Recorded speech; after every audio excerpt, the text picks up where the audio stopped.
The another main emphasis is nowadays more so on the foreign payments. The payments covered under section 195.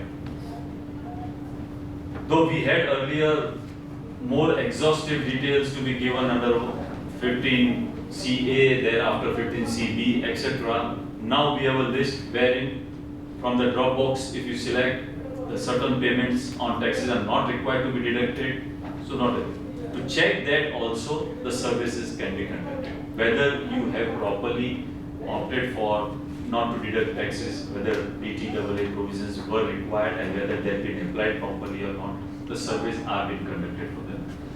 But all this information can be collected from the bank, that is Reserve Bank, because otherwise they are uploaded by way of 15CA form. Once they are uploaded, these details are available with the bank. That person or that deductor can be called upon to the income tax office and check whether these taxes have been correctly, no taxes have been deducted or not. The same way, friends, we have the surveys on account of recovery. The March comes, harsh actions are taken by the department, which includes the recovery also. The parties do visit. The simple reason is to create a pressure on the SSC. Otherwise, for the purpose of recovery, I don't see any reason that they should come to your premises. Still, there could be some good reason if it is for the purpose of TDS.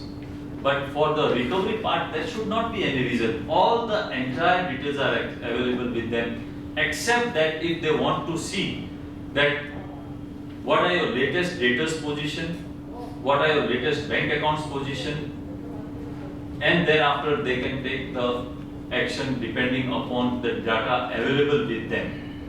So that details will be available, the latest, all details can be available only on account of the surveys. The SSC may not give him the latest details. If called upon, they are supposed to give that also. That is possible. In the That morning is possible. also that question was raised, Yeah. whether just for recovery purposes, whether survey can be made. The speaker said, though I must have bent the law, but I have not violated the law. Yeah. Yeah. No. So as I also concur with the same view, saying that yes, it's not required, but however, they have certain rights, they can do that, but it should be the only your jurisdictional officer who has a power to do that. As far as the TDS is concerned, it's a concurrent power. The jurisdictional officer as well as the TDS officer, who also has a concurrent jurisdiction over revision. He can also serve it along with your assessing officer. So friends, with these words, we already have our brain trustee over here and my time is also exceeding. I once again thank all the people present over here and the organizers for giving me